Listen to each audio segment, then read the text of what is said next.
But why had the man in front of me asked me about Machiavelli's existence? It was also a fake identity that I had been using until not long before then. No way is he doing it on purpose because he knows? What is his hidden intention? For a moment, I suspected that he was a tracer sent by the princess faction of the Kingdom of Utah. But I didn't think so. Ludger hadn't taken any other action other than asking me the question. Rather, his eyes and actions showed something closer to pure curiosity. So it's just a mere coincidence? A professor of Soren Academy was so famous that news regarding it had passed by on word of mouth even to faraway countries. The fact that such a young man was to be Soren's newly appointed professor meant that the person in front of me was a person with great talent. I surely didn't know it at first. But I could gradually feel that something was odd with that guy.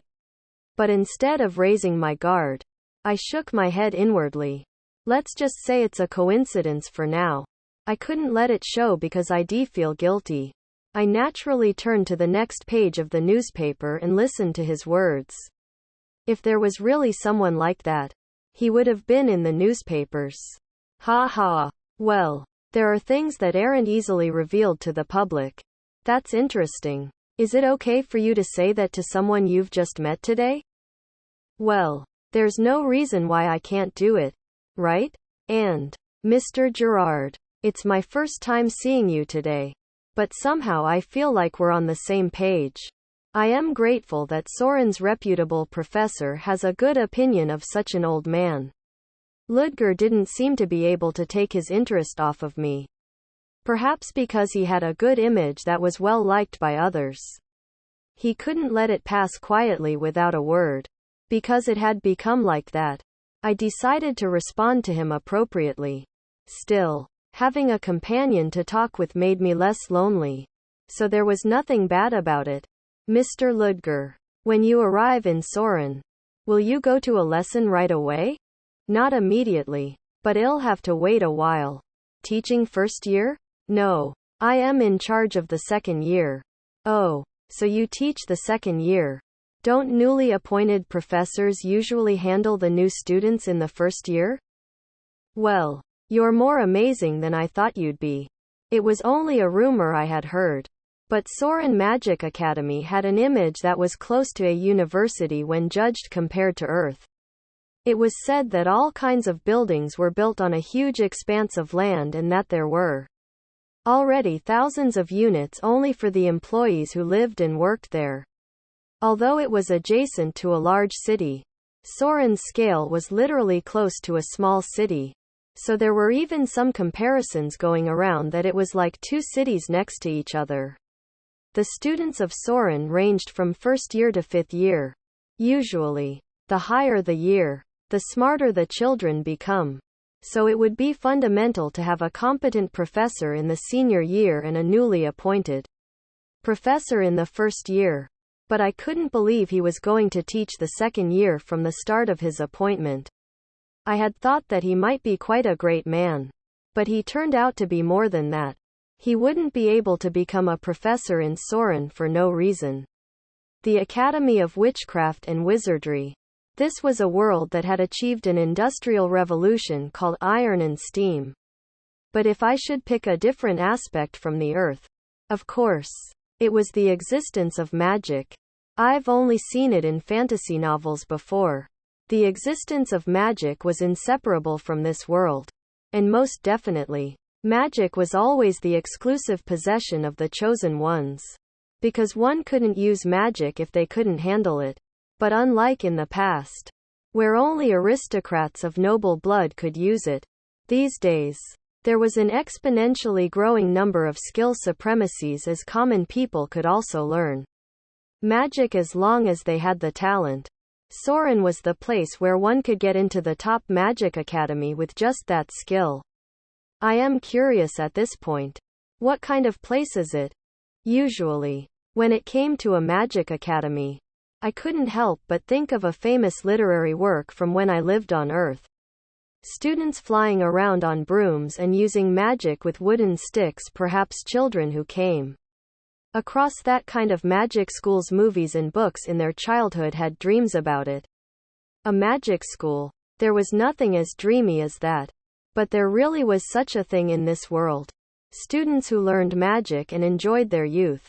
Youth, huh? In my past life, my father had died early, so I couldn't afford to enjoy it.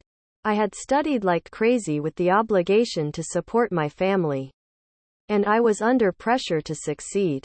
My second life wasn't particularly different from my previous life. No, it was even worse. There was a reason why I had been walking around hiding my identity. I must be wanting something out of nothing if I wished for it now as well.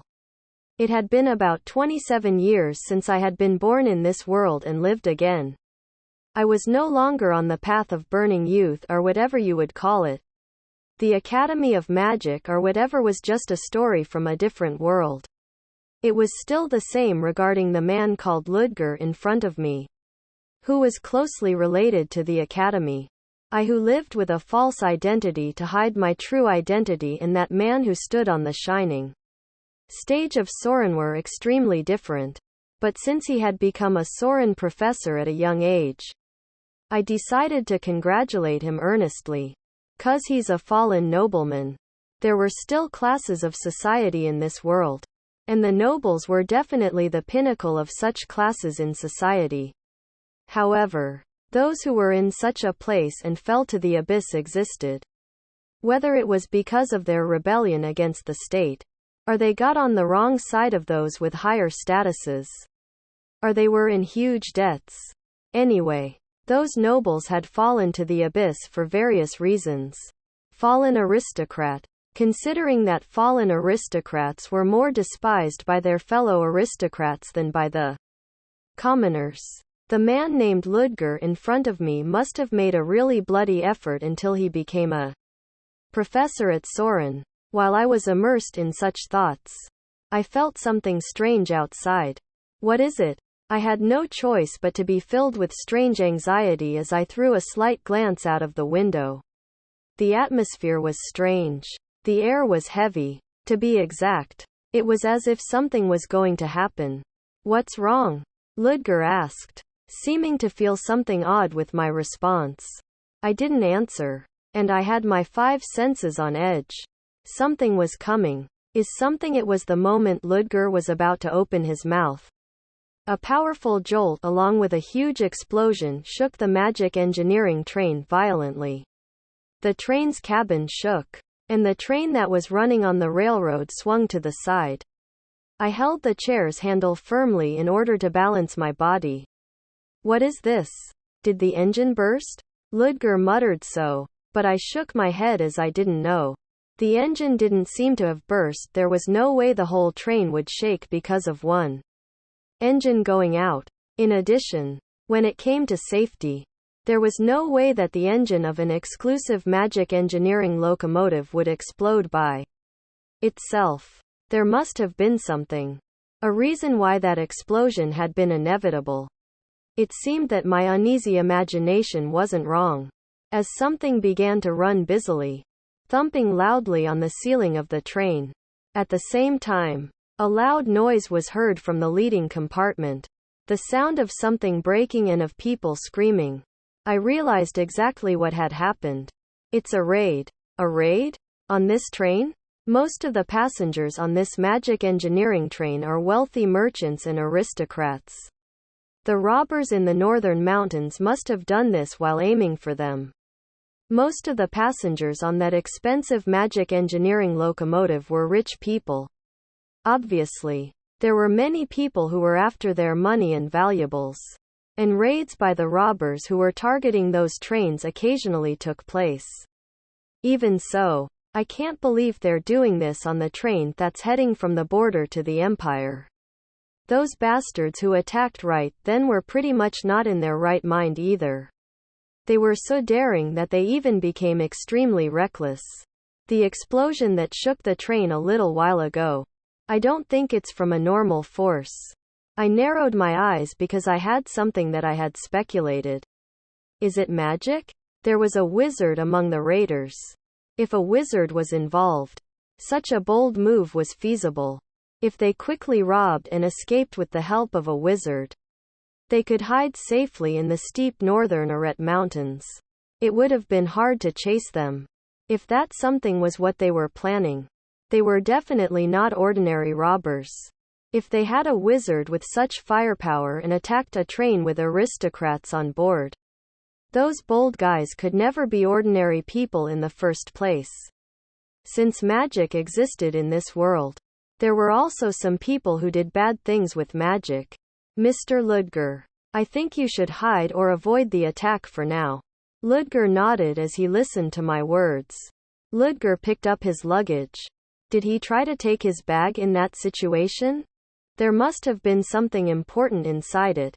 I stood up because I also wasn't in a position to worry about others. The first one to take the lead was Ludger. I'll stand in front of you just in case. Yes. For the moment, my identity was as a commoner in his 40s who had a lot of money. That guy who became an academy professor in his mid-20s would fight better. Ludger took out a small wooden wand in his right hand and raised his guard. The two of us opened the room's door and examined the movement in the corridor of compartment 4. There wasn't anyone in sight yet. The passengers seemed to be waiting quietly in their rooms for the moment. It's the wrong choice. It was said that the cabins themselves were protected by magic. But the robbers who attacked were not ordinary people either. In that situation, sitting still in the cabin was like sticking out your own neck to be slaughtered. In times like that, the best plan was to stay as far away from those robbers as possible. But there's no way the robbers who penetrated compartment 3 haven't entered here yet. I thought that they'd scatter right away and then extort money and valuables from the passengers. But was I wrong? Or maybe they were after the first compartment. In front of ours. The first compartment was the first-class seating where the nobles stayed. It was a VIP room that was strictly protected, in other words. It was the golden egg that had the most money. It's a relief. We just needed to step back while they were drawn to the first compartment. Of course, rescue signals were installed in that kind of magic engineering train to prepare for an unexpected attack, and in case of an emergency, the backup force would probably be running in the early hours. I just had to hang in there until they arrived. Crash! At that moment, a man broke into the hallway window. As he was fluttering the snow from his shoulders, which he had not brushed off yet, he raised his head and stared at us after he sensed our presence. His eyes were severely bloodshot. His first impression is brutal. Is he high on drugs? His appearance, which was suffused with hatred and anger, seemed to be completely different from a robber's. In that cold weather, I wondered if he was going all out after waiting for the train. But before I could reveal that mystery, he yelled at us when he found us first at the same time.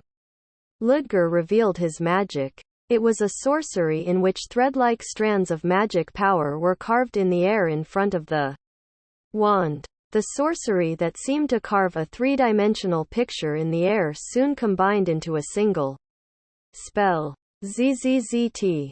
A flash of light penetrated the intruder's chest when it seemed that a blue lightning bolt had formed.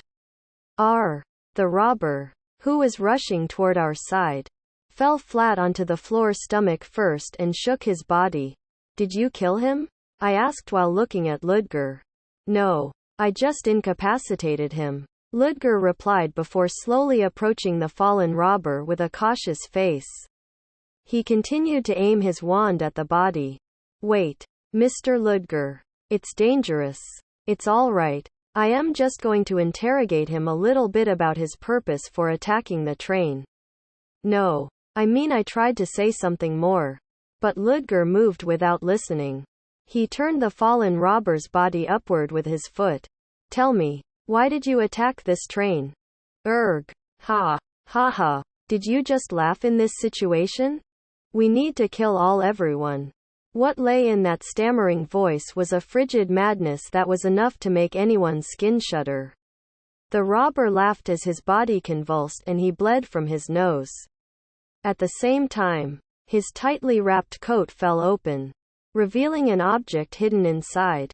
It was a huge bomb. With his eyes wide open as he saw that. Before Ludger could unleash a spell, the robber pressed the detonator that he had prepared in advance and held in his hand. Boom! A huge explosion swept through compartment 4.